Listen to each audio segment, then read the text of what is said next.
नमस्कार साथियों, आप सभी का आपके अपने YouTube, आपके अपने परिवार में मैं स्वागत करता हूं। जैसा कि आप सभी को पता है कि आपके लिए पीटी 2025 के लिए सामान्य जागरूकता की क्लासें लगातार चल रही है।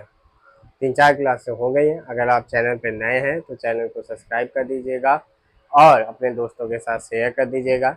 इन सभी क्लासों की प्लेलिस्ट बनी हुई है। आप जब चैनल पर जाएंगे वहाँ पर आपको इसकी प्लेलिस्ट मिल जाएगी। बढ़ते हैं आगे, क्लास शुरुआत करते हैं। ध्यान दीजिएगा, जो हमारे मित्र हैं जूनियर असिस्टेंट 3284 वाले, वो भी इस क्लास को देख सकते हैं। ठीक है, चलिए बढ़ते हैं आगे।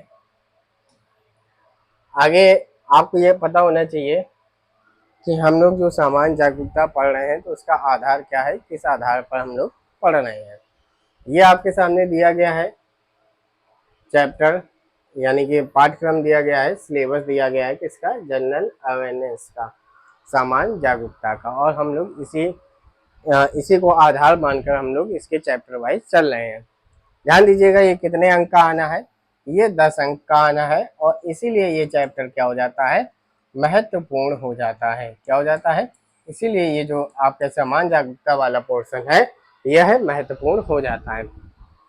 हम लोग इसमें क्या क्या पढ़ चुके हैं तो ध्यान दीजिएगा, हम लोगों का ये कंप्लीट हो गया है। भारत के पड़ोसी देश, देश, राजधानी एवं मुद्रा, ठीक है, भारत के राज्य तथा केंद्र शासित प्रदेश, राष्ट्रीय व अंतर्राष्ट्रीय दिवस, ये चैप्टर आपके कंप्लीट हो चुके हैं। ठीक है, जिनकी संख्या आपकी 4 हो गई है। ठीक है, आज जो हमारा चैप्टर है, ये जो बीच में छूट गया था, क्या, भारतीय संसद, राज्यसभा, लोकसभा, विधानसभा, विधान परिषद, इसके बारे में हम लोग जानेंगे। ठीक है ना। जानकारी हम लोगों को उतनी लेनी है क्योंकि ये पॉलिटी से रिलेटेड सब्जेक्ट है, संविधान से रिलेटेड सब्जेक्ट है। पढ़ने को हम लोग बहुत कुछ पढ़ सकते हैं, लेकिन हम लोग उतनी जानकारी इकट्ठा करेंगे जितनी पीटी एग्जाम के लिए महत्वपूर्ण है। हाँ, इसी में से हम लोग कठिन से कठिन चीज़ों को पढ़ेंगे। ठीक है, ध्यान दीजिएगा, बाकी चैप्टर भी हो चुके हैं, आपने अगर नहीं देखा है तो उसको जरूर जाकर देखिएगा। चलिए शुरुआत करते हैं। आपको सिर्फ ध्यान देते हुए चलना है, लिखना कुछ भी नहीं है, सारी चीज़ें यहाँ पर लिखी हुई हैं, आपको सिर्फ पढ़ते हुए चलते चलना है। ठीक है, सबसे पहले ध्यान रखना, जो भारतीय संसद है, ठीक है ना, भारतीय संसद की जब हम लोग बात करते हैं, किसकी बात करते हैं, हम लोग बात करते हैं भारतीय संसद की। तो ध्यान रखना, भारतीय संसद में 3 चीज़ें आती हैं। ठीक है ना, कौन कौन सी चीज़ें आती हैं। सबसे पहले नंबर पे आता है राष्ट्रपति। ये सब भारतीय संसद में क्या है, ध्यान दीजिएगा, ये सारी चीजें भारतीय संसद में शामिल हैं। अगर पूछा जाए कि भारतीय संसद में क्या क्या चीजें शामिल हैं, तो ये 3 चीजें शामिल हैं। एक तो आपका हो गया कौन सा, एक हो गया आपका राष्ट्रपति, ठीक है ना, दूसरा हो गया आपका राज्यसभा, और तीसरा आपका हो गया लोकसभा। ठीक है ना, भारतीय संसद में 3 चीजें शामिल हैं। आपको पूछा जाए कितने अंग हैं, 3 अंग हैं। कौन कौन से हैं, राष्ट्रपति है, राज्यसभा है, लोकसभा है। जिसमें कि आपके सिलेबस में ये बताया गया है कि आपको राज्यसभा पढ़नी है और आपको लोकसभा पढ़ना है। ठीक है, ये उसमें स्पष्ट रूप से लिखा है। तो जितनी चीजें लिखी है हम लोग उतनी चीजें ही यहाँ पर क्या करेंगे, पढ़ेंगे। ठीक है, चलिए अब देखिए, भारतीय संसद की जब हम लोग बात करते हैं, भारतीय संसद की बात करते हैं, तो ये सब चीजें कहाँ से ली गई हैं, तो ध्यान रखना, भारतीय शासन व्यवस्था में इंग्लैंड के समान वेस्टमिंस्टर मॉडल अपनाया गया। कौन सा मॉडल अपनाया गया है, वेस्टमिंस्टर मॉडल अपनाया गया है। वेस्टमिंस्टर लंदन का वह स्थान है जहां इंग्लैंड की संसद स्थित है। यानी कि जो संसद को हमने कॉपी किया है वो कहाँ से किया है, तो हमने इंग्लैंड से कॉपी किया है। ठीक है ना, तो ये पूछा जाता है कि भारतीय संसद कहाँ से हम लोगों ने लिया है, तो वो हम लोगों ने लिया है कहाँ से, इंग्लैंड से। इसीलिए वेस्टमिंस्टर मॉडल का अर्थ है सरकार का संसदीय स्वरूप, यानी कि पार्लियामेंट्री फॉर्म ऑफ गवर्नमेंट।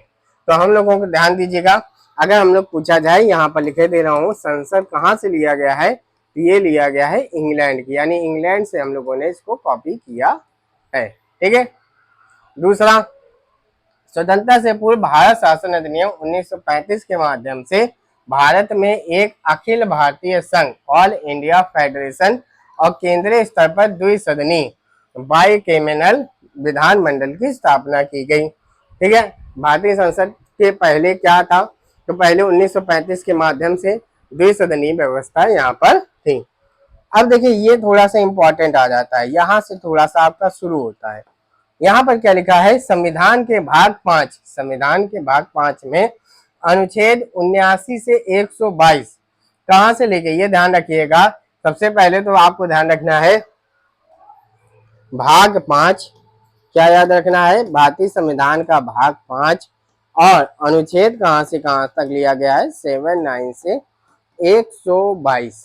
ठीक ना, तो ये आप ध्यान रखिएगा कि भारतीय संविधान संसद का उल्लेख कहाँ है, भाग 5 में है, और जो कि अनुच्छेद इससे रिलेटेड वो 79 से लेकर 122 तक के बीच में है। ठीक है, इसी में सबको लिखा है कि संसद का गठन कैसे होगा, उसकी संरचना क्या होगी, कार्यकाल क्या होगा, संबंधित अधिकारी, विभिन्न प्रकार की प्रक्रियाओं, संसद को प्राप्त विशेषाधिकार शक्तियों का उल्लेख किया गया है। ठीक है, सबसे पहला क्वेश्चन, भारतीय संसद में 3 अंग शामिल है, राष्ट्रपति, लोकसभा, राज्यसभा। कहाँ की देन है, वेस्टमिंस्टर, जो कि इंग्लैंड की संसद है, वहां से हम लोगों ने इसको कॉपी किया है।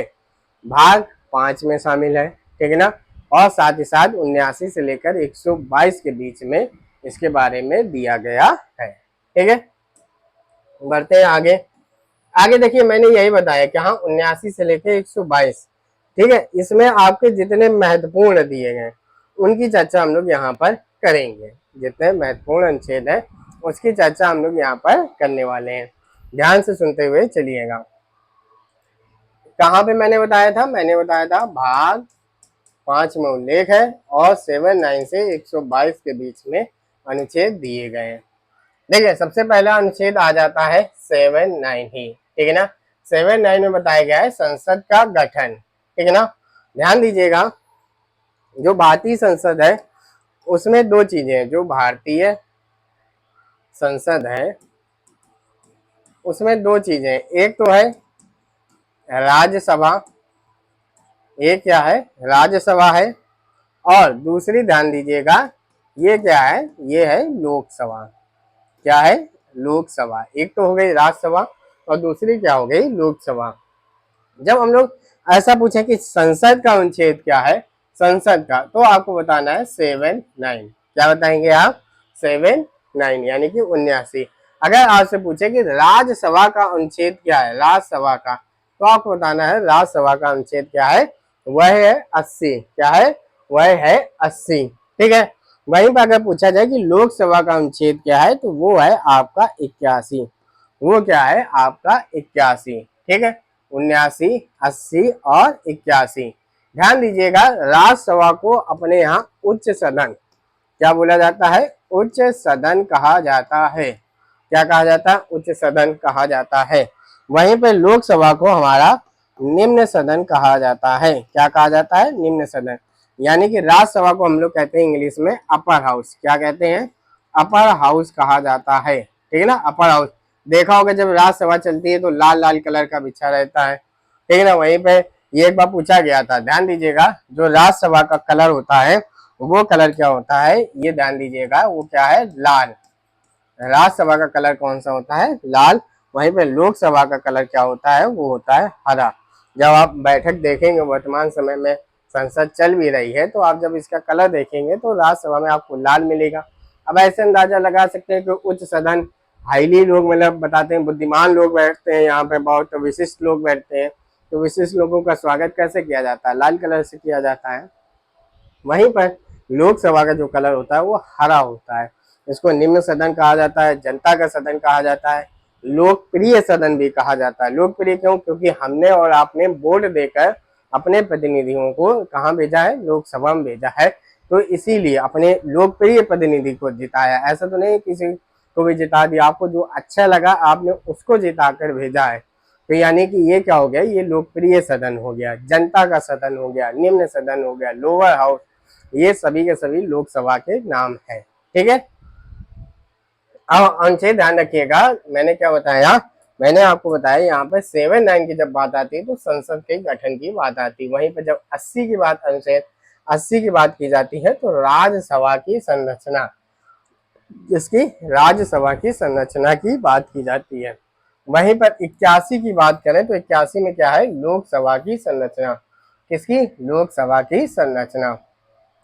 अब देखिए थोड़े से अनुच्छेद आपको छोड़ने होंगे, ठीक है ना, सारे आपको अनुच्छेद याद करने की जरूरत नहीं है, ठीक है। मैं लिस्ट इसलिए लाया हूं ताकि आपको ये लगे अरे 2 ही अनुच्छेद पढ़ाए, महत्वपूर्ण आपके लिए यही 3 है, 79, 80, 81। 79 क्या है, संसद, 80 क्या है, राज्यसभा, 81 क्या है, लोकसभा। इंपॉर्टेंट यही तीनों है, जो महत्वपूर्ण है आपके वो यही तीनों है, बस ये याद कर लेंगे तो पीटी में इससे कठिन भी नहीं आएगा, ठीक है, इसी के बीच में पूछा जाएगा, ठीक है।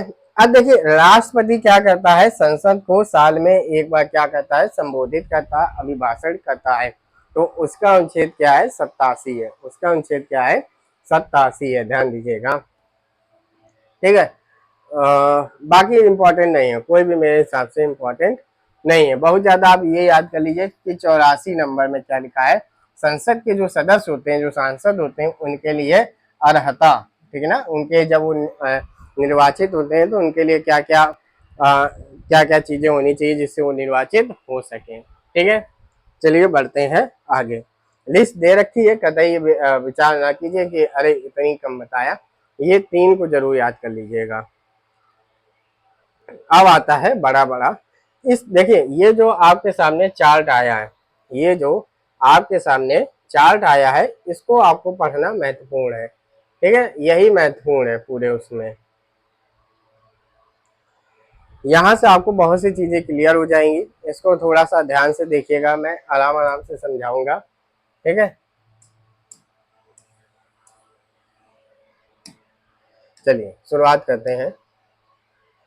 सबसे पहले मैंने कहा भारतीय संसद, संसद, ठीक है, ये संसद दिया गया है, संसद को कौन सा अनुच्छेद है, 79 अनुच्छेद है। संसद 2 भागों में बंटती है, पीछे बताया, राज्यसभा और कौन सा, लोकसभा।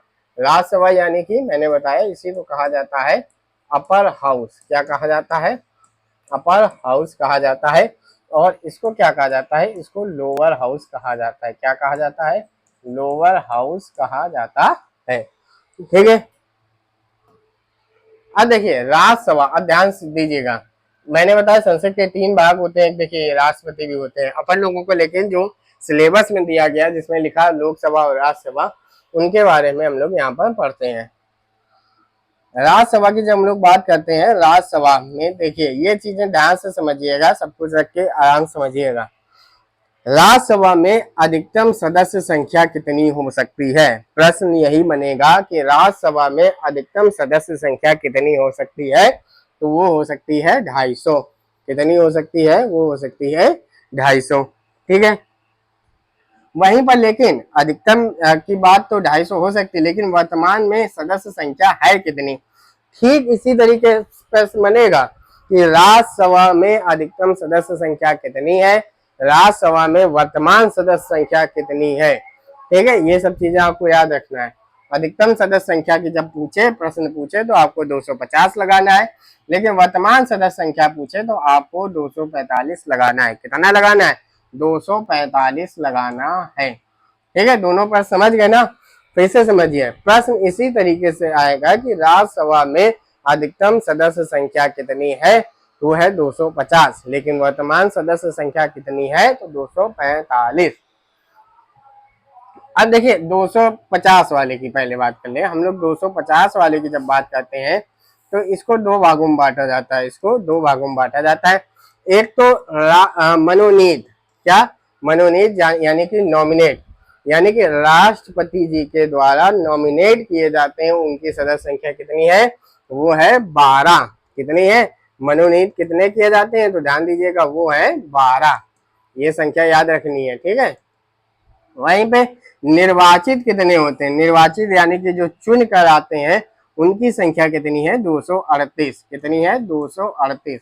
अब देखिए 238 और 12 जोड़ दो, कितने हो गए, 250 हो गए, ठीक है। वही अधिकतम संख्या में 250 में 12 मनोनीत करते हैं, मनोनीत कौन करता है, तो ध्यान दीजिएगा, मनोनीत की जाती है राष्ट्रपति के द्वारा। ठीक है, ये चीज ध्यान रखिए, राष्ट्रपति के द्वारा मनोनीत किए जाते हैं। ठीक है, और 238 में निर्वाचन होता है। वहीं 238 में ध्यान दीजिएगा, राज्यों से कितने आते हैं? 238 में से राज्य जो हमारे स्टेट है, यूटी नहीं, केंद्र शासित प्रदेश नहीं, जो हमारे राज्य है, तो 238 में से राज्य से आते हैं 234। ठीक है, वहीं पर केंद्र शासित प्रदेश कितने बचे? 4 ही तो बचे। तो केंद्र शासित प्रदेश से संख्या कितनी है? 4 है। ठीक है, ध्यान से, यही महत्वपूर्ण चीज है ये पूरी स्लाइड में, बाकी तो सारी चीजें लिखी आपको मिल जाएगी। तो ये हो गया हमारा अधिकतम सदस्य संख्या में से। अब आते हैं हम लोग किसमें? अब आते हैं जो वर्तमान संख्या में निर्वाचित है, कितने हैं? 245। इसमें भी दो तरीके के होते हैं कि एक तो मनोनीत किया जाएगा, एक निर्वाचित होगा। मनोनीत कितने होते हैं? 12। कितने हैं? 12। ध्यान दीजिएगा, कौन करता है मनोनीत? तो राष्ट्रपति के द्वारा। निर्वाचित कितने होते हैं? वो होते हैं 233। 233 चुन कर आते हैं। अब 233 में से ध्यान दीजिएगा, 229 तो राज्यों से आते हैं, 229 तो राज्यों में से आते हैं। वहीं पर केंद्र शासित प्रदेश से कितने आते हैं? वो आते हैं 4। वो कितने आते हैं? 4 आते हैं। ठीक है ना, तो कितने हो गए? तो ध्यान दीजिएगा, ये हो गए 233। अब देखिए दिल्ली से कितने हैं? दिल्ली से हैं 3। ठीक है ना, पुदुचेरी से कितने हैं? 1। जम्मू कश्मीर से कितने हैं? 5। और लद्दाख में से है 1। ठीक है, देखिए इतने चुन के आते हैं। ये जो संख्या दी गई है, ये संख्या अभी स्पष्ट नहीं बताई गई है, लेकिन लिखा इतने, लेकिन देखिए अब यही संख्या जोड़ी है, 5 और 1 6 और 1 7 3 9, 9 लिखे हैं, ये 9 चुन के आते हैं। तो अभी इसमें क्या है? असमंजस है इन सब चीजों में। तो आपको सिर्फ और सिर्फ देखें यहाँ तक याद रखना है, सिर्फ यहाँ तक। कहाँ तक? यहाँ तक याद रखना है। यानी कि वर्तमान सदस्य संख्या कितनी है? 245 है, जिसमें मनोनीत 12 है, निर्वाचित 233 है। बस ये जितना भी ये नीचे वाला मैंने बताया है, ये आपको नहीं याद रखना है। ठीक है, मैं कहाँ से फिर से बता दूं, यहाँ से। ठीक है, यहाँ से आपको नहीं याद रखना है, ये चीजें आपको नहीं याद करनी है। ठीक है, अब देखिए, लेकिन ये चीज याद रखनी है कि तो जम्मू कश्मीर हाल ही में यूटी बना और काफी सुर्खियों में रहता है। तो जम्मू कश्मीर से राज्यसभा सदस्य कितने हैं? तो जम्मू कश्मीर से ध्यान रखना कितने हैं? 5 है। वहीं पर लद्दाख से कितना है? तो लद्दाख से 1 राज्यसभा सदस्य है।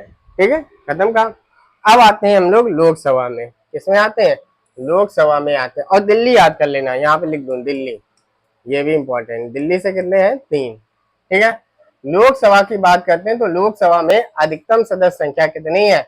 550 है। कितनी है? 550 है, जिसमें राज्यों में से 530 होते हैं और केंद्र शासित प्रदेशों में से 20 होते हैं। ठीक है ना, 530 प्लस 520, ये हो गया हमारे राज्य से और ये हो गया हमारे यूटी से। ठीक है, वहीं पर वर्तमान में संख्या में बात करें तो कितने में चुनाव हुआ था? अभी आपको पता है 2024 में चुनाव हुआ था, तो कितने में हुआ था? 543 में चुनाव हुआ था, जिसमें से राज्यों में से 530 आते हैं और केंद्र शासित प्रदेश से 13 आते हैं। ठीक है ना, ये हो गया हमारा राज्य और ये हो गया हमारा यूटी।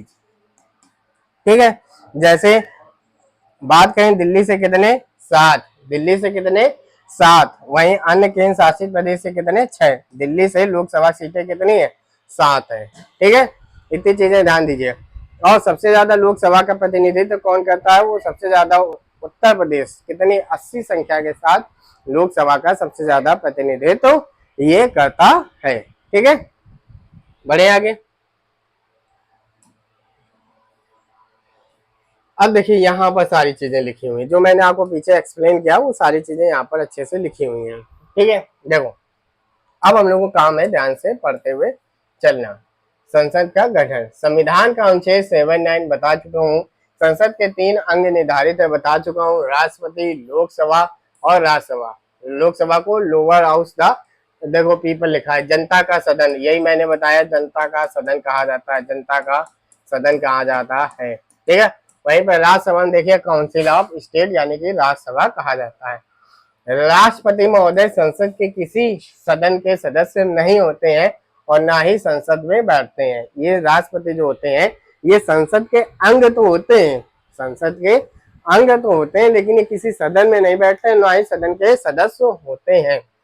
वह संसद का अभिन्न अंग है, ठीक है, क्योंकि संसद में सदनों द्वारा पारित विधेयक को राष्ट्रपति के हस्ताक्षर के बाद ही कानून का रूप ग्रहण करते हैं।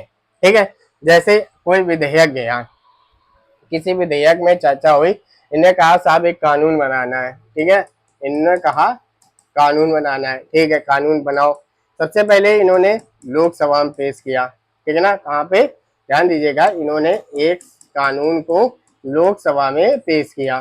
पेश करने के बाद लोकसभा के बाद वो जाएगा कहाँ पे, राज्यसभा में, ठीक है ना। ये क्या होगा, ये राज्यसभा में जाएगा, राज्यसभा में भी पास होगा। जब पास हो जाएगा तो राष्ट्रपति के पास जाएगा, काहे के लिए कि राष्ट्रपति महोदय इस पर आप क्या कर दो, साइन कर दो, ताकि ये क्या बन जाए, कानून बन जाए, ठीक है ना। इस तरीके से क्या बनता है, कानून बनता है, इस तरीके से, ठीक है ना।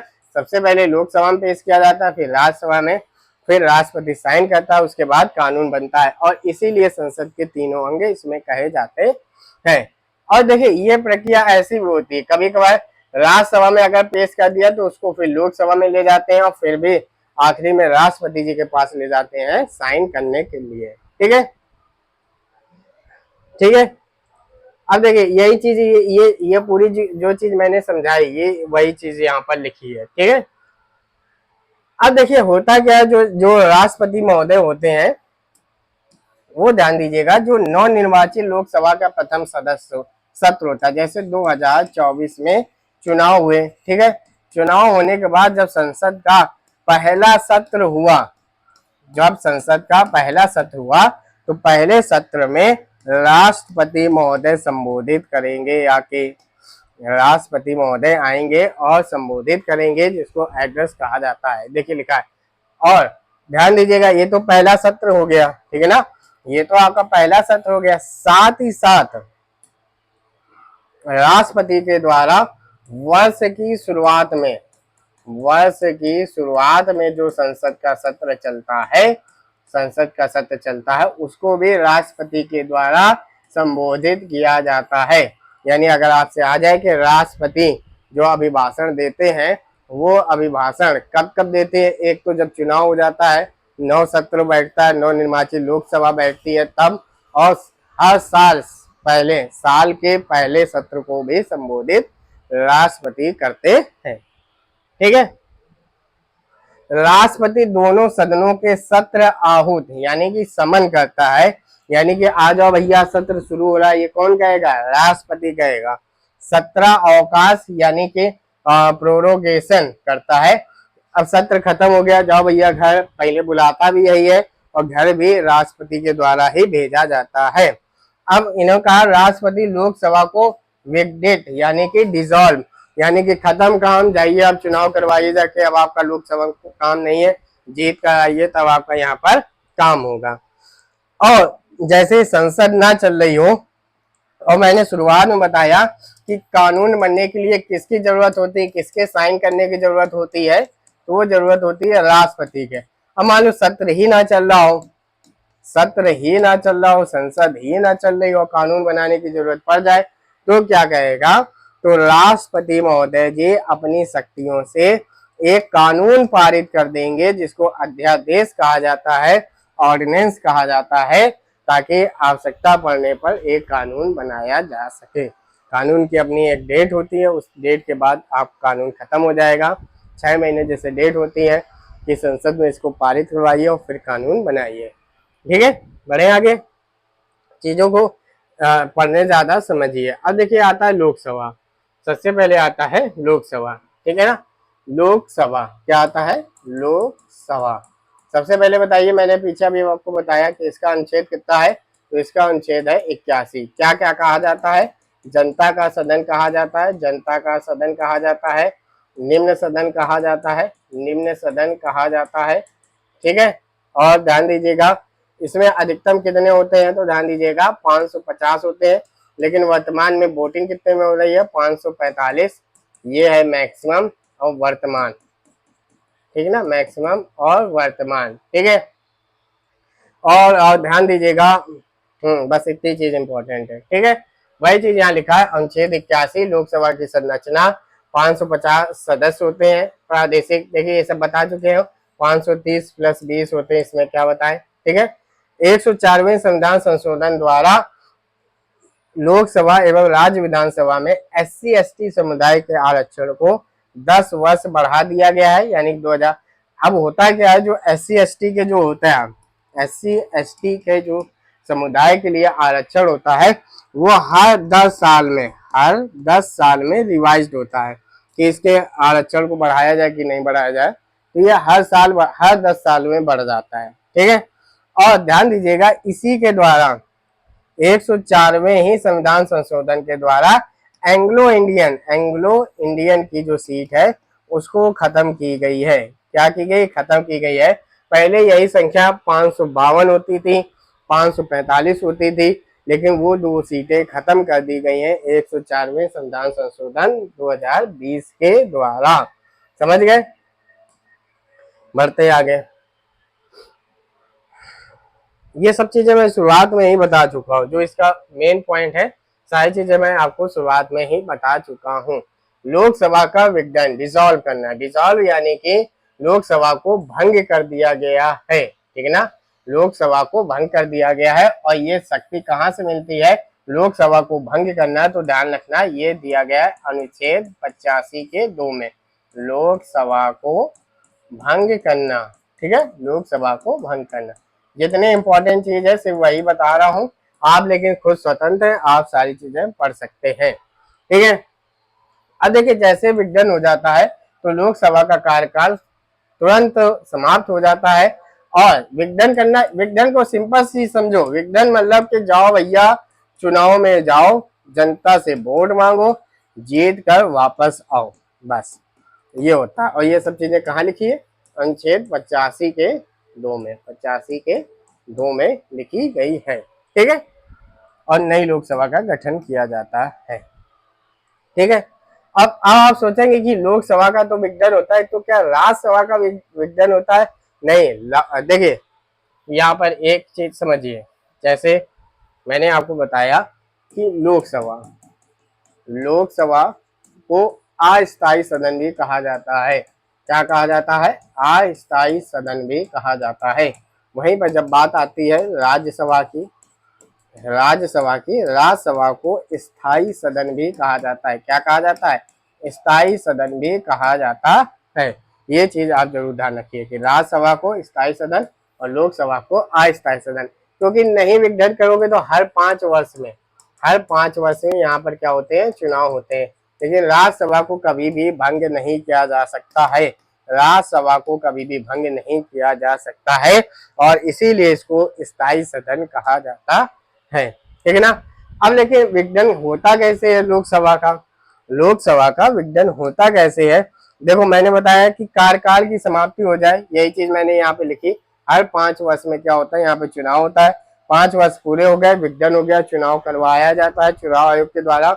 जो अभी देखा होगा 2024 में जो चुनाव हुआ था, या मंत्रियों ने लिख के दे दिया, मंत्रिपरिषद प्रधानमंत्री ने सिफारिश कर दी राष्ट्रपति महोदय से कि मैं फिर से चुनाव में जाना चाहता हूँ। जैसे 5 वर्ष का कार्यकाल होता है, कार्यकाल पूरा नहीं हुआ, मंत्रिपरिषद ने पूरी राष्ट्रपति को लिख के दे दिया हम दोबारा चुनाव चाहते हैं, दोबारा चुनाव करवाया जाए, तो राष्ट्रपति इनकी सिफारिश मान लेती है। राष्ट्रपति द्वारा भंग किए जाने पर समानता मंत्रिपरिषद की सलाह पर। ऐसा पूछा जाता है कि किसकी सलाह पर राष्ट्रपति लोकसभा को भंग करती है, तो किसकी सलाह पर करती है? तो राष्ट्रपति की मंत्रिपरिषद की सलाह पर करती है। जो मैं बोलता जा रहा हूँ उस पॉइंट को समझिए, ठीक है। अब आते हैं हम लोग किसकी? राज्यसभा की। किसकी बारी? राज्यसभा की। जो भी इंपॉर्टेंट फैक्ट मैं आपको तुरंत बता दिया, राज्यसभा, ठीक है। राज्यसभा ध्यान रखना, अनुच्छेद कौन सा है? 80। स्थायी सदन है, स्थायी सदन इसको कहा जाता है, विशिष्ट लोगों का सदन कहा जाता है, ठीक है ना। और ध्यान दीजिएगा, इसमें अधिकतम सदस्य, मैक्सिमम सदस्य कितने हो सकते हैं? वो हो सकते हैं 250, लेकिन वर्तमान में 245 है। राष्ट्रपति के द्वारा कितने लोगों की नियुक्ति होती है? तो ध्यान रखना वो कितने हैं, वो है 212। कितने राष्ट्रपति के द्वारा कितने लोगों की नियुक्ति की जाती है, वो है 12। कितने, 12 लोगों की। और 12 ये कौन कौन से हैं, ध्यान दीजिएगा, ये कला क्षेत्र के होने चाहिए। कहाँ के, कला क्षेत्र के होने चाहिए, साहित्य के होने चाहिए, विज्ञान के होने चाहिए और समाज सेवा के होने चाहिए। कितने हो गए, 1 2 3 4, ठीक है। किसके किसके क्या था, कला, साहित्य, विज्ञान और समाज सेवा से संबंध होना चाहिए, तभी इनको 12 सदस्यों की नियुक्ति की जाती है। वर्तमान में आपको पता ही कितने सदस्य हैं, मैं शुरुआत में बताया कितने हैं, 245 हैं। कितने हैं, 245 हैं, ठीक है। जिसमें से 229 सदस्य आपके होते हैं कहाँ से, 229 होते हैं आपके राज्यों से होते हैं। बाकी जो 4 संघ राज क्षेत्र हैं वहां से चुनकर होते हैं। 12 सदस्य राष्ट्रपति द्वारा नियुक्त होते हैं। मैं आपको बता चुका हूँ, बढ़े आगे। अब देखिए, जब राज्यसभा चलती है तो राज्यसभा में एक जो बड़ी सी चेयर लगी होती है, बड़ी सी चेयर में कौन बैठता है, जो राज्यसभा होती है, एक राज्यसभा का पदेन सभापति कौन होता है, पदेन सभापति कौन होता है, तो ध्यान रखना वो होता है उपराष्ट्रपति। कौन होता है, उपराष्ट्रपति। लेकिन ध्यान रखिएगा कि उपराष्ट्रपति राज्यसभा का सदस्य नहीं होता है, उपराष्ट्रपति राज्यसभा का सदस्य नहीं होता है। मैं क्यों कह रहा हूँ, क्योंकि जब मैं बात करता हूँ किसकी, जब मैं बात करता हूँ लोकसभा की, जब मैं चर्चा करता हूँ तो लोकसभा का जो पदेन सभापति होता है, जो अध्यक्ष जिसको कहा जाता है, जो वर्तमान समय में कौन है, वो है ओम बिरला जी, कोटा से सांसद हैं, ये होते हैं, ठीक है। लेकिन ओम बिरला जी इसके सदस्य हैं, ओम बिरला जी लोकसभा के सदस्य हैं और उन्हीं सदस्यों के बीच में से लोकसभा का अध्यक्ष चुना जाता है। लेकिन राज्यसभा में ऐसा नहीं होता है।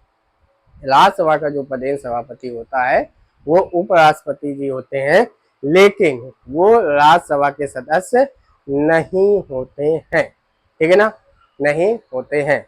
अब देखिए, बात करें कार्यकाल की, ठीक है ना। अब बात करें कार्यकाल की, अगर हम लोग बात करें लोकसभा का कार्यकाल कितना होता है, लोकसभा का कार्यकाल कितना होता है, तो आपको पता है 5 वर्ष का होता है। वहीं पर राज्यसभा का कार्यकाल कितना होता है, राज्यसभा का जो सदस्य चुन लिया जाता है उसका कार्यकाल कितना होता है, तो 6 वर्ष होता है। तो अब आपका प्रश्न ये बनता है, क्या उपराष्ट्रपति भी 6 साल के लिए इसमें बनते हैं, नहीं। उपराष्ट्रपति का कार्यकाल कितना होता है, 5 वर्ष का होता है। तो ये सभापति भी कितने साल के लिए होते हैं, सभापति भी ये 5 वर्ष के लिए होते हैं।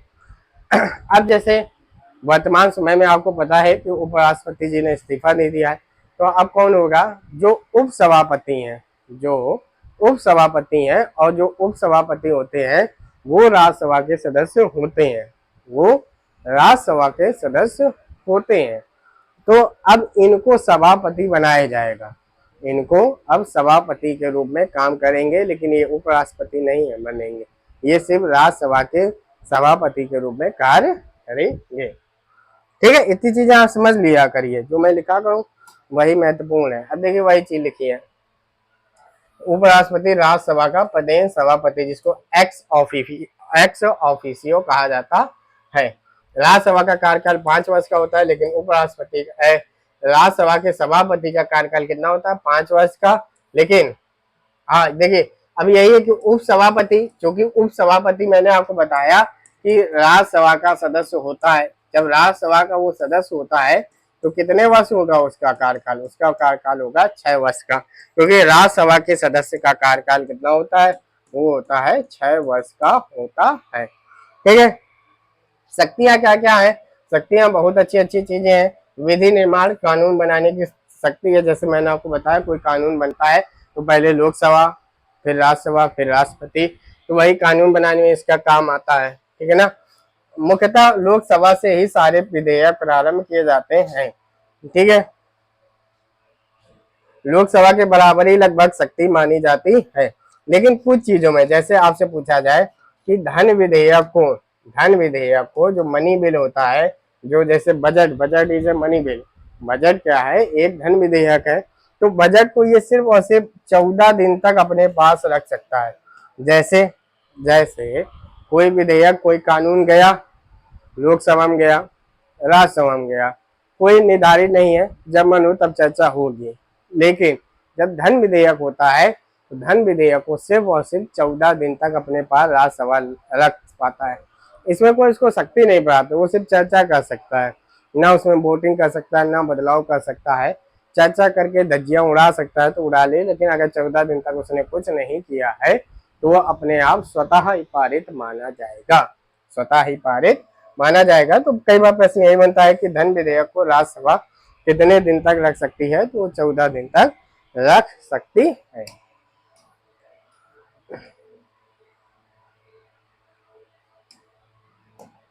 अब देखिए क्या है, ये महत्वपूर्ण चीज है, ये जैसे महत्वपूर्ण है, प्रश्न ऐसे पूछ सकते हैं, ठीक है, कोई दिक्कत नहीं है। ये देखिए, राज्यसभा के निर्वाचित सदस्य राष्ट्रपति के चुनाव में भाग लेते हैं। जितने भी निर्वाचित सदस्य हैं, जो मनोनीत नहीं, मनोनीत वाले कौन है, जो 12 है, वो राष्ट्रपति के चुनाव में भाग नहीं लेंगे। लेकिन राज्यसभा के क्या है, जो निर्वाचित सदस्य हैं वो राष्ट्रपति के भाग लेते हैं। राज्यसभा के सदस्य लोकसभा के सदस्यों के साथ मिलकर उपराष्ट्रपति का चुनाव कराते हैं। दोनों में अंतर समझिए कि जैसे सबसे पहले राष्ट्रपति का चुनाव हुआ तो क्या राज्यसभा के सदस्य भाग लेते हैं, हाँ, लेकिन जो निर्वाचित है। वहीं पर जब उपराष्ट्रपति की बात आती है तो लोकसभा और राज्यसभा के समस्त सदस्य, चाहे वो निर्वाचित हो चाहे वो मनोनीत है, वो सभी लोग उपराष्ट्रपति में चुनाव में भाग लेते हैं। अभी हाल ही में उपराष्ट्रपति चुनाव शुरू होने वाला है, तो उसको समझिएगा कौन कौन भाग लेंगे उपराष्ट्रपति में। तो जो भी लोकसभा के सदस्य हैं, जो भी राज्यसभा के सभी सदस्य, सभी 12 सब मिला के सभी सदस्य इसके चुनाव में भाग लेंगे। यही दो महत्वपूर्ण चीजें हैं। और ध्यान दीजिएगा, राष्ट्रपति के चुनाव में वही लोग भाग लेते हैं जो निर्वाचित होते हैं। निर्वाचित कौन कौन लोग होते हैं, निर्वाचित होते हैं आपके लोकसभा के निर्वाचित होते हैं, राज्यसभा के निर्वाचित होते हैं, विधानसभा के निर्वाचित। अब कहेंगे विधान परिषद भाग लेती, नहीं लेती, क्योंकि निर्वाचित ही नहीं है वो, ठीक है ना। जितने भी निर्वाचित सदस्य हैं वो राष्ट्रपति के चुनाव में भाग लेते हैं और उपराष्ट्रपति के चुनाव में दोनों लोग, राज्यसभा प्लस लोकसभा के सदस्य भाग लेते हैं, ठीक है। अब देखिए एक महत्वपूर्ण और है, अनुच्छेद 249। अनुच्छेद 249 के अनुसार राज्यसभा में उपस्थित और मत देने वाले सदस्यों में 2/3 बहुमत, कितना, 2/3 बहुमत से राज्य सूची के किसी विषय को राष्ट्रीय महत्व घोषित कर सकती है। यानी कि जो हमारा जैसे राज्य सूची क्या होता है, राज्य सूची वो होता है जो राज्यों को कानून बनाने की शक्ति देता है कि आप इतने विषय में राज्य आप कानून बना सकते हैं। लेकिन देखा गया ये तो भैया राष्ट्रीय महत्व का विषय है, तो उसने क्या किया, 2/3 बहुमत से राज्यसभा में पास किया, राज्य सूची से विषय उठाया और कहा हम कानून बनाएंगे। ये इसका विशेषाधिकार होता है, ये चीज लोकसभा में नहीं होती है, ठीक है। अब देखिए अनुच्छेद 312 के अनुसार राज्यसभा 2/3 बहुमत, फिर आ गया 2/3 बहुमत से नई अखिल भारतीय सेवा स्थापित कर सकती। जैसे अभी IAS, PCS, IS, IPS और IFS है, इन्होंने कहा एक कुछ और बनाना है, एक और अखिल भारतीय सेवा बनानी है, तो इन्होंने कहा ठीक है 2/3 बहुमत से पास करते हैं, नई अखिल सेवा बनाने का मौका मिल जाएगा। तो ये जो दो शक्तियां है ना, ये लोकसभा के पास नहीं है, इसीलिए तो यहाँ पर लिखा है कहाँ, विशेष शक्तियां, क्या, विशेष शक्तियां, जो कि लोकसभा के पास नहीं है। विशेष शक्तियां हम सबसे पहले तो आया कि राज्य सूची के विषय पे कानून बनाना, नई अखिल भारतीय सेवाओं का सृजन करना, ये राज्यसभा की विशेषाधिकार या विशेष शक्ति है, ठीक है। अब देखिए ये मैंने आपको बताया कि राज्यसभा के सदस्य जो 6 साल के लिए चुने जाते हैं, ये ध्यान रखिएगा हर 2 साल में भैया चुन लिए गए तो क्या होगा, तो ध्यान दीजिएगा हर 2 साल में 1/3 सदस्य क्या हो जाते हैं, सेवानिवृत्त हो जाते हैं। इस तरीके से बनाया गया है कि जैसे 2 साल बीतते हैं तो 1/3 सदस्य क्या हो जाते हैं, सेवानिवृत्त हो जाते हैं। देखिए राज्यसभा का नाम है, मैं आपको बताऊं लोकसभा का, जैसे मेरे इधर जैसे कानपुर लोकसभा लगती है, तो मेरे यहाँ का जो सांसद होगा जब वो खड़ा होगा सदन में तो उसके नीचे लिख कर आएगा कानपुर लोकसभा। लेकिन जो राज्यसभा का सदस्य होता है वो पूरे राज्य से निर्वाचित होता है। तो वहां जैसे भले वो कानपुर का रहने वाला हो सदस्य, लेकिन जब वो राज्यसभा में खड़ा होगा तो लिख के आएगा उत्तर प्रदेश राज्यसभा, यानी कि वो एक राज्य का प्रतिनिधित्व कर रहा होगा। ठीक है, बढ़े आगे। अब भैया तुमको अगर संसद का सदस्य बनना हो, संसद का अगर तुमको सदस्य बनना हो तो आपके लिए क्या क्या जरूरी है? एक तो भाई दो ही जगह बन सकते हैं, एक तो राज्यसभा, दूसरा आप लोकसभा। ठीक है ना। सदस्य जब बनना है तो कौन सा अनुच्छेद होना चाहिए? 84। ये मैंने आपको पीछे बताया, 84 नंबर भी ये दिया गया है। क्या आपकी जो ये है क्या है क्वालिफिकेशन है अगर सदस्य बनने की, वो आपके पास होनी चाहिए। राज्यसभा जब बननी है तो आपको कम से कम कितने साल? कम से कम 30 वर्ष उम्र पूरी हो जानी चाहिए। कितनी? 30 वर्ष आपकी उम्र होनी चाहिए। वहीं पर अगर लोकसभा है तो लोकसभा 25 वर्ष आपकी उम्र होनी चाहिए। कितनी होनी चाहिए? 25 वर्ष आपकी उम्र होनी चाहिए। ठीक है। और भी बहुत सारी चीजें हैं कि सबसे पहले तो सरकारी लाभ ना उठाता हो, किसी लाभ के पद पर ना हो। लाभ का पद मतलब लाभ का पद सिंपल, जो सरकार से अगर आपको किसी तरीके का पैसा मिल रहा है तो आपका लाभ का पद ही कहलाएगा। तो मतलब सरकारी नौकरी ना हो, पगलैट टाइप का ना हो, भारत का हो, भारत का होना चाहिए तभी आप लड़ सकते हैं। तो ये सारी चीजें महत्वपूर्ण है, ये ध्यान रखिएगा। राज्यसभा के लिए है 30 वर्ष, लोकसभा के लिए है 25। वहीं पर अगर आपसे पूछा जाए कि राष्ट्रपति के लिए क्या है तो वो आपके लिए 35 वर्ष है। ठीक है, चलिए बढ़े आगे। संसद के सत्र क्या है? संसद के सत्र, संसद के सत्र, ठीक है ना। सत्र की बात कर लें तो सत्र में 3 ही सत्र है, ध्यान रखिएगा। BMW। एक तो बी से होता है बजट सत्र, बजट सत्र BMW। एम से होता है मानसून, मानसून सत्र जो वर्तमान समय में चल रहा है। और विंटर का होता है जो शीतकालीन, जो सर्दियों में होता है, शीतकालीन सत्र, शीतकालीन सत्र। इसमें से सबसे बड़ा जो सत्र होता है वो बजट सत्र होता है, काफी दिन तक लंबे चलता है बजट सत्र। ठीक है, समझ गए ना? समझ गए ना? 3 सत्र होते हैं, बजट, मानसून और शीतकालीन। बजट BMW, बजट, मानसून और शीतकालीन सत्र। ठीक है, देखिए टाइम भी लिखा है। बजट कब आता है? फरवरी से मई चलता है। मानसून जुलाई से सितंबर चलता है। शीतकालीन नवंबर से दिसंबर चलता है। ध्यान दीजिएगा, एक वर्ष में कितने होने चाहिए? एक वर्ष में आपके 3 सत्र होते हैं। एक वर्ष में कितने? 3 सत्र होते हैं। और 2 सत्रों के बीच 6 महीने से ज्यादा का गैप नहीं होना चाहिए। बढ़े आगे। ध्यान दीजिएगा, शून्य सत्र कब होता है ये पूछा जाता है। प्रश्न काल के बाद, प्रश्न काल के बाद क्या होता है? शून्य सत्र होता है, जिसको हम लोग 0 आवर कहते हैं। क्या कहते हैं? 0 आवर कहते हैं। क्या कहते हैं? 0 आवर।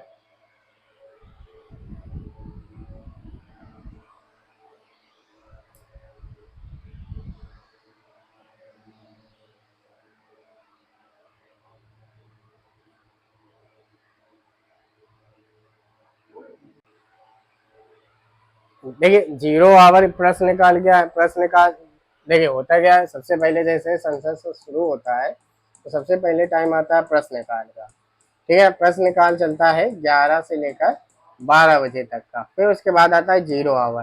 तो 0 आवर अक्सर आपसे ये पूछा जाता है कि 0 आवर का समय कितना होता है? लगभग 30 मिनट का होता है। और ये चीज ध्यान रखिए, 0 आवर 12 बजे शुरू होता है। जब 12 बजे सबसे पहले संसद सत्र शुरू हुआ, लोकसभा अध्यक्ष बैठते हैं, प्रश्न काल शुरू हो गया। जैसे 11 से 12 बजा तुरंत कहते हैं 0 आवर शुरू हो गया, शून्य काल शुरू हो गया। ठीक है, सारी चीजें आपकी लिखी हुई है। ठीक है, बस यही मेन इंपॉर्टेंट चीज यही है। देखिए ये ध्यान रखिएगा, ये पीईटी की क्लासें चल रही हैं, जो जो इम्पोर्टेंट चीज है वो चीजें आपको बताई जा रही है। अब आता है राज्य विधानमंडल। क्या आता है? राज्य विधानमंडल आता है। यानी कि अभी तक हम लोगों ने पढ़ा जो संसद होती है उसके बारे में पढ़ा, अब हम लोग पढ़ेंगे राज्य विधानमंडल के बारे में। ठीक है, वही चीज होती है राज्य विधानमंडल, विधानमंडल, ठीक है ना। विधानमंडल में क्या क्या होते हैं, इसमें भी 3 चीजें शामिल होती हैं। एक तो सबसे पहले होते हैं राज्यपाल महोदय, ठीक है, फिर होती है विधानसभा, विधानसभा, और जिन राज्यों में विधान परिषद है, कितने राज्यों में विधान परिषद है, तो आपके 6 राज्यों में विधान परिषद है, ठीक है। बस इतनी चीजें होती हैं। इसका भी अनुच्छेद समझिए क्या क्या होता है। सबसे पहले ध्यान रखिएगा कि जो अनुच्छेद होता है वो होता है विधानसभा का 160, ठीक है, क्या होता है 160 कह रहे हैं 170, ठीक है। अब देखिए विधानमंडल में एक चीज ध्यान रखिएगा, जो मैक्सिमम सीटें होती हैं, मैं आपको सारी चीजें लिख के ही बता रहा हूँ। मैक्सिमम सीटें कितनी होती हैं 500, और मिनिमम सीटें कितनी होती हैं, वो होती हैं 60। मैक्सिमम कितनी हो सकती हैं 500, मिनिमम कितनी हो सकती हैं 60 हो सकती हैं कुछ, लेकिन इसमें अपवाद भी शामिल है, ठीक है। अब देखिए विधानसभा, विधानसभा का अनुच्छेद कितना है, वो है 170। क्या है विधानसभा का अनुच्छेद, याद रखिएगा 170 है। अधिकतम बता दी, न्यूनतम बता दी, ठीक है। वही चीज विधानसभा को आप तुलना कर सकते हैं, विधानसभा की आप तुलना कर सकते हैं भारतीय संसद की लोकसभा से, भारतीय संसद की लोकसभा से। जो जो चीजें मैंने लोकसभा में बताई, ये जनता का सदन होता है, लोकप्रिय सदन होता है, जितनी भी चीजें वो सारी चीजें विधानसभा में लागू होती हैं। तो आपसे पूछा जाए कि विधायक बनने की उम्र क्या होती है चचा विधायक वाली, तो 25 वर्ष होती है। वही चीज पागल दिवालिया ना हो, शासकीय सेवा में ना हो, ठीक है। कार्यकाल कितना होता है, वही चीज लोकसभा का 5 वर्ष के बराबर कार्यकाल होता है इसका, इसको भी पहले भंग किया जा सकता है। और कार्यकाल का अनुच्छेद कितना होता है 172 होता है, ठीक है। ध्यान दीजिएगा अगर आपातकाल लगा हुआ है, अगर आपातकाल लगा हुआ है तो एक बार में 1 वर्ष के लिए ही बढ़ाया जाएगा, 1 वर्ष में एक बार में 1 वर्ष के लिए ही बढ़ाया जाएगा। इस चीज को आप ध्यान रखिएगा। विधानसभा अध्यक्ष कौन होता है, विधानसभा अध्यक्ष होता है, आप ध्यान रखिएगा, जो वही विधायक चुन के आते हैं। विधायक जब चुन के आते हैं तो अपने में से एक उसी से निकालते हैं कि ये हमारे विधानसभा अध्यक्ष होंगे, ठीक है। अभी जैसे वर्तमान में कौन है, सतीश महाना जी हैं, ठीक है। ध्यान दीजिएगा उत्तर प्रदेश में लोकसभा सदस्य की संख्या कितनी है, 80 है। उसमें अनुसूचित जातियों की संख्या कितनी है, 17 है, कितनी है 17 है। और अनुसूचित जनजातियों की संख्या की सीटों की संख्या कितनी है, तो वो है कितनी 0। राज्यसभा की सदस्य संख्या कितनी है, 31 है। ये सब उत्तर प्रदेश की चर्चा कर रहे हैं हम लोग, किसकी, उत्तर प्रदेश की। विधानसभा सीटें कितनी है उत्तर प्रदेश में, 403 है, जिसमें अनुसूचित जातियों की संख्या कितनी है, 84 है।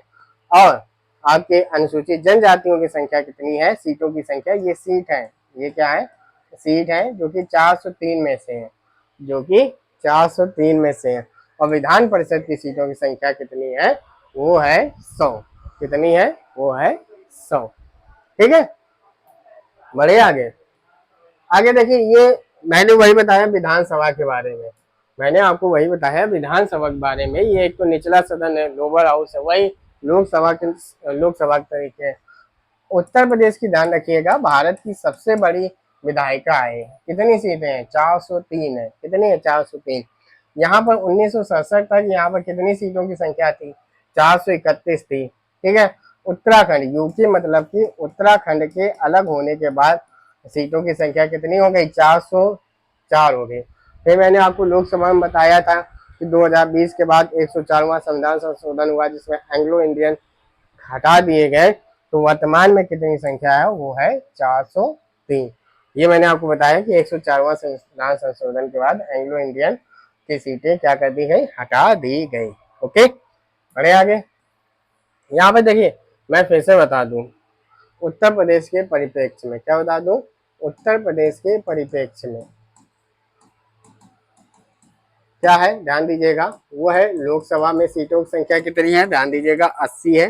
राज्यसभा की सीटों की संख्या उत्तर प्रदेश में कितनी है, वो है 81 है। विधानसभा सीटों की संख्या कितनी है, विधानसभा सीटों की संख्या कितनी है, तो ध्यान दीजिएगा 403 है। और विधान परिषद भी अपने यहाँ है, विधान परिषद की सीटों की संख्या कितनी है, वो है 100, कितनी है 100 है, ठीक है। ये संख्या आपको अच्छे से याद होनी चाहिए। बढ़ते हैं आगे। अब आता है विधान परिषद। अब क्या आता है? विधान परिषद आता है। क्या आता है? विधान परिषद। ठीक है, सबसे पहले देखिए मैंने आपको बताया विधान मंडल। ठीक है, विधान मंडल के दो भाग हैं। कौन कौन से दो भाग हैं? एक तो है विधानसभा और विधान परिषद। ठीक है, विधानसभा का मैंने अनुच्छेद आपको बताया है 170 है, विधान परिषद का कितना है? 171 है। ठीक है, 171 दिया गया है, ये देखिए लिखा अनुच्छेद 171 है। ठीक है, इसमें सीटों की संख्या विधानसभा मैंने आपको बताई 500 मैक्सिमम होंगे और 60 मिनिमम होंगे। 500 मैक्सिमम होंगे और 60 मिनिमम होंगे। वहीं पर विधान परिषद की बात करें तो मैक्सिमम होगा 1/3। 1/3 किसका? विधानसभा का। 1/3 किसका? विधानसभा की सीटों का 1/3।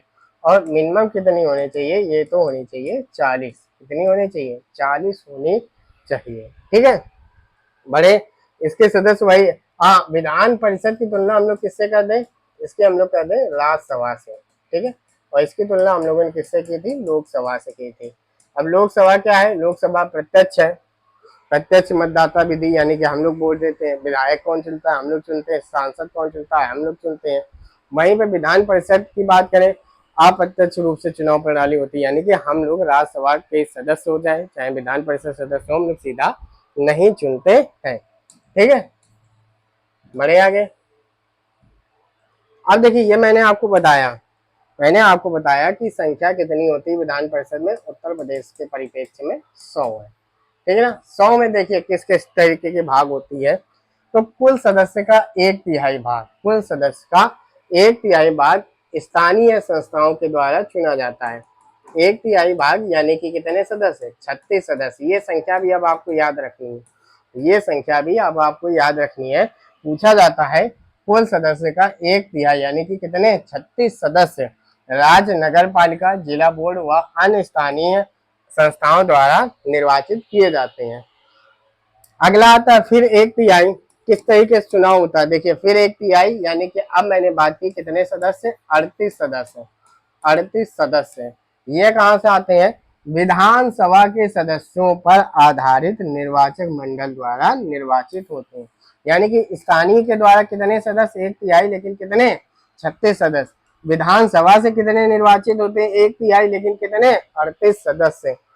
1/2 सदस्य, नहीं 1/2 नहीं, 1/12 सदस्य, मतलब कि कितने हो गए? 8 सदस्य। ये कहां से आते हैं? ये आते हैं विश्वविद्यालय के स्नातकों द्वारा निर्वाचित किए जाते हैं। ठीक है, जो जैसे ग्रेजुएट हो तो ग्रेजुएट वालों को वोट डालने को मिलता है। ग्रेजुएट वालों को वोट डालने को मिलता है। ठीक है, फिर 1/12 सदस्य यानी कि फिर कितने? 8 सदस्य।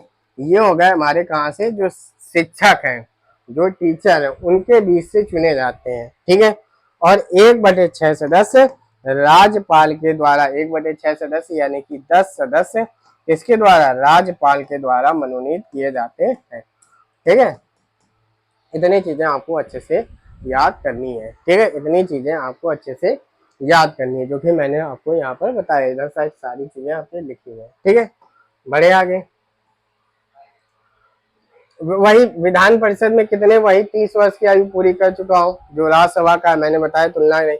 कोई ऐसा व्यक्ति नहीं बनेगा जिसे संसद के कानून द्वारा योग्य घोषित किया गया हो।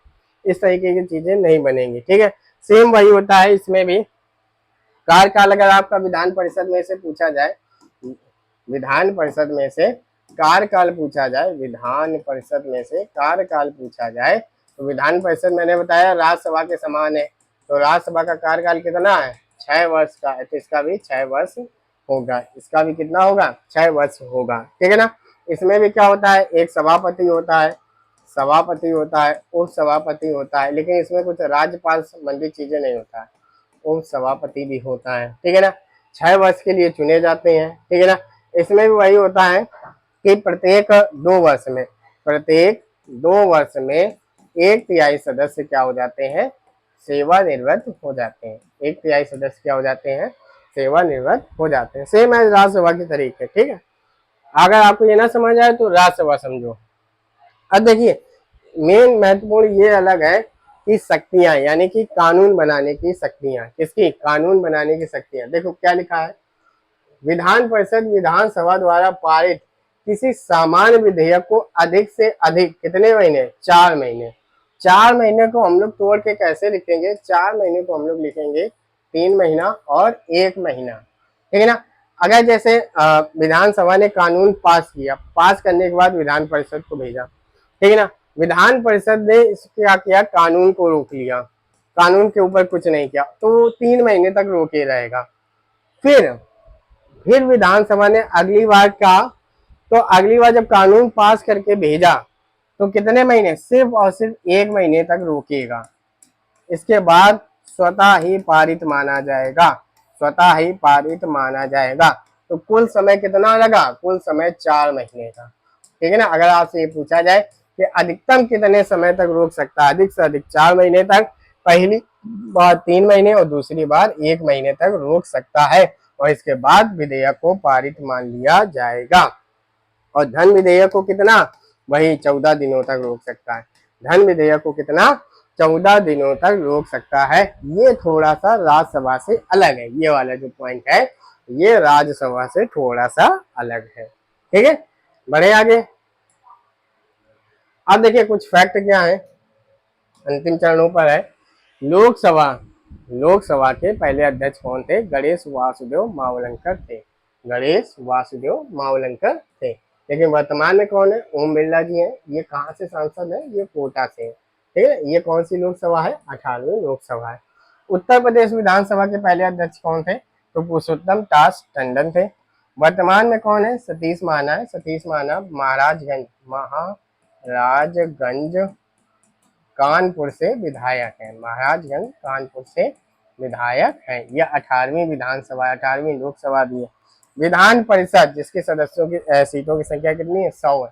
तो इसके पहले सभापति कौन थे, चंद्रपाल थे। लेकिन वर्तमान में सभापति, यहाँ पे अध्यक्ष नहीं लिखा जाता है, इनके लिए सभापति का नाम लिखा जाता है, वो कौन है, कुंवर मानवेंद्र सिंह है, कुंवर मानवेंद्र सिंह है। अब देखिए ये क्या है, ये मैं आपको लाया, ये भारतीय संसद के द्वारा। देखिए आप इस पर भरोसा क्यों कर सकते हैं, क्योंकि ये चीजें कहाँ से ली है मैंने, ये चीजें भारतीय संसद से ली। राष्ट्रपति कौन जी है, द्रौपदी मुर्मू है। कौन से नंबर का है, मेन ये है 15वां। उपराष्ट्रपति इन्होंने इस्तीफा दे दिया है, लेकिन पूछा जा सकता है कौन से नंबर के थे, तो ध्यान रखना वो 14वें नंबर के थे। प्रधानमंत्री जी वर्तमान में तीसरे टर्म में है, नरेंद्र मोदी जी कौन से नंबर के हैं, 15वें नंबर के हैं। मुख्य न्यायाधीश सीजेआई जिसको कहा जाता है, वो कौन है, वो है BR गवाई, 52वें नंबर के हैं। महान्यायवादी कौन है, attorney general of India R Venkat Mani, 16वें नंबर के हैं। ये नंबर ना याद रखना इनका। सॉलिसिटर जनरल ऑफ इंडिया कौन है, तुषार मेहता है।